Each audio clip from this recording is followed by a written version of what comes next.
Hello.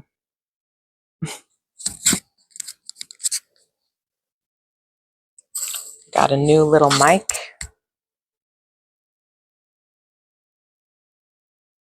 Good morning.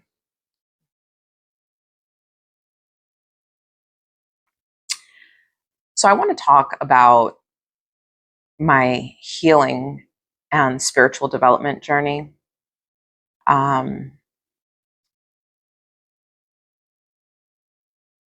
From a very, very young age, I've always been really perceptive and intuitive, very curious, um, introverted, deep thinking.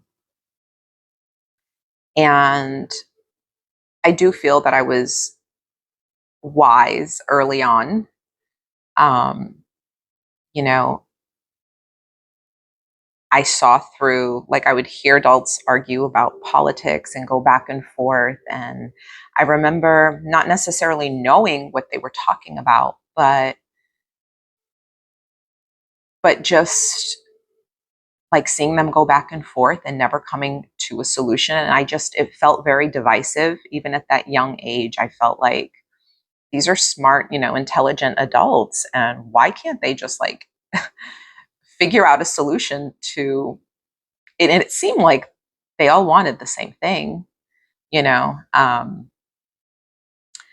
And I know it's complicated, but just early on, I just felt like politics is bullshit, And yeah, I was much more, I was much more um, fascinated with, yes, the betterment of the world.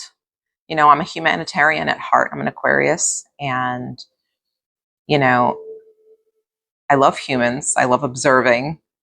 I care about people genuinely, but even at a young age, I felt that politics was not the way to care for the world and people in general. I always felt that internally was,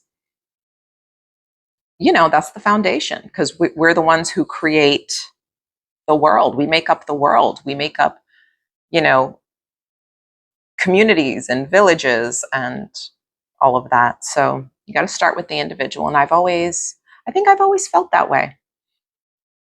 In my tween years, I was introduced to astrology, and I was really, everywhere we'd go, even like friends in school, I'd be like, oh, what are you? And what are you? And, this one's a Leo, and this one's a Sagittarius, and this one's a, Taurus or whatever. And I would see the common thread between people.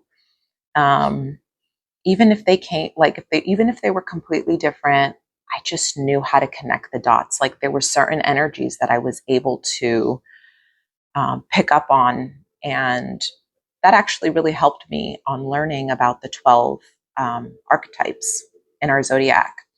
And my fascination just grew with that. And by the time I was in my 20s, I was, reading Buddhist books and learning about Buddhism. And I remember one day I was watching, I think I was at the gym, and Oprah was on. And that was the first time I saw Deepak Chopra or learned about Deepak Chopra.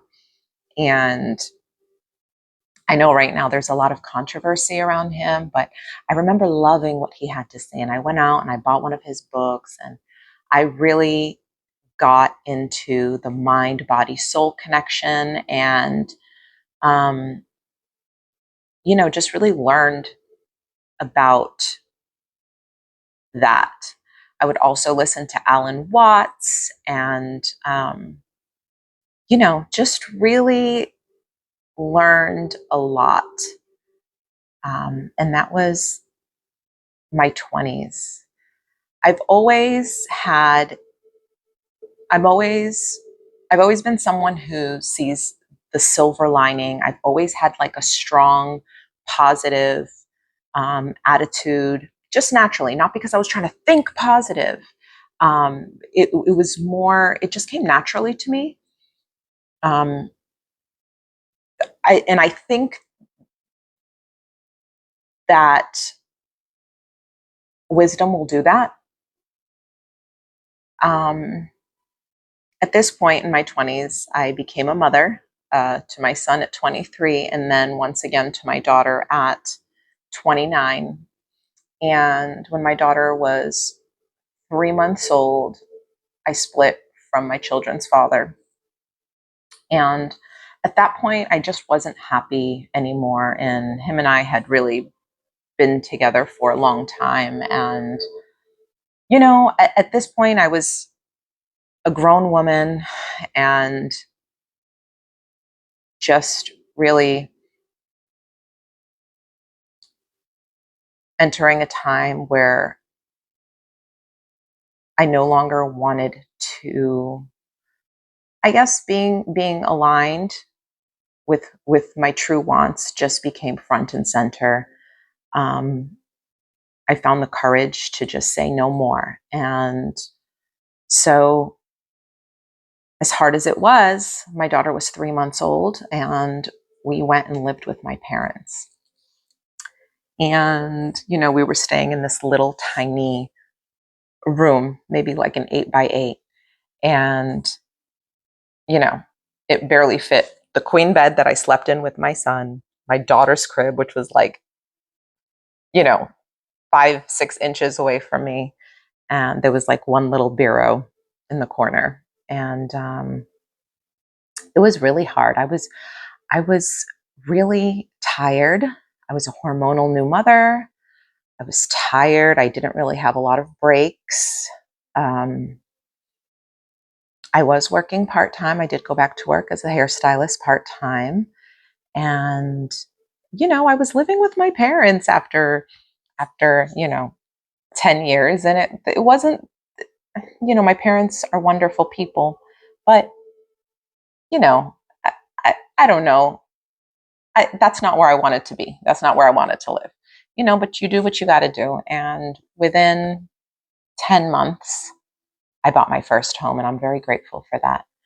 Um, and that was the beginning of what felt like, it was a new life. I was no longer with the man I had been with for 9 years. I was a mother of two, and I was on my own, and I really entered this second part of my life. For those of you who don't know, 29 years is a Saturn return year, give or take, and that 29-year mark. And so I definitely embarked on my healing journey really deeply. It wasn't so much about learning, in theory. It was now more embodying and putting certain things to practice. And I started to see things in myself, in my body. I had a lot of anxiety, things that I had never really felt before. Um, and, I feel, I felt like everything that I had been suppressing or whatever, you know, caught up to me physically.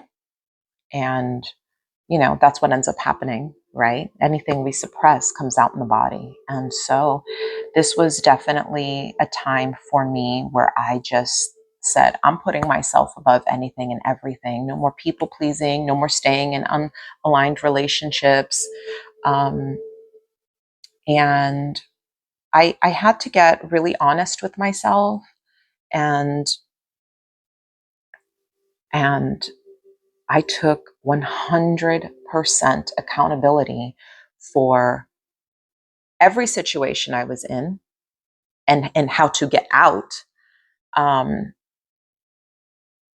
I took accountability on, my thoughts, the way I perceived. It was, I made it my mission to get real, get healthy, get honest, and I knew that it was on me. If you don't like something about your life, you're going to fix it. You can change it. We have the power. And I believed that, and I lived that way. I used my voice. I spoke up. I severed certain relationships. Not always, that's not an easy thing. You have to get comfortable with being the villain in somebody else's story, you know? And when you are a people pleaser, that's something, there's so much guilt and there's so much shame. Because people pleasers can also enable bad behavior. Um, and if you've been taking a lot of shit for a long time, people are going to be like, why are you being like this? So I definitely started to change the way I moved in the world and devoted myself to my spiritual practice. And I leaned into a lot of prayer that was very supportive to me. Meditation, of course, gratitude, not just journaling, but practice, just sitting there and just really focused on getting my mind and my body right. And I took all the compassion I had for others and I gave it to myself. And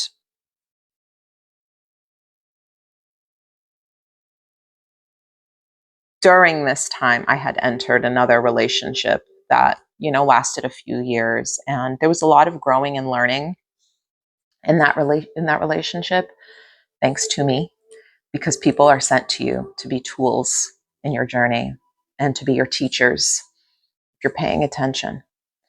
And that was also a relationship I ended. It was very much a trauma bond type of relationship, very intense. But in the end, I knew it was all wrong for me. And, and I just kept building that strength. I kept just really coming back to my heart and just really being in tune with my body and my soul and what I needed and what I knew was right. And I did the hard thing. I said goodbye to people I love. I spoke up even when my voice was shaking, and being able to do those things really, they make you feel powerful. And I do believe that that's also where self-esteem comes from, and confidence comes from. It comes from doing the hard thing. And so in 2018, I became Reiki certified, and I really started to do a lot of energy work. And, energy work is beautiful because not only does it heal the person you're working on, but it heals you too. And I just became obsessed. And I was really diligent about my environment, my children's environment. Our home was our sanctuary. I listened to high vibrational music, mantra-based music, again, meditating regularly, prayer, really talking to angels and spirits, and just really learning to build my inner knowing. Because intuition's funny like that. We all have it, but we don't, when it's underused, you don't know what to trust. And if your body is filled with anxiety, a lot of times, is it fear or is it intuition? And sometimes those things can be confusing. So, but learning to trust yourself and doing the things to continue purifying your environment and your energy will definitely help that inner knowing become strong. You become confident, you make decisions. It became easier to start making, decisions, because I just, that feeling that you feel internally is just, it's just strong and you're confident in it.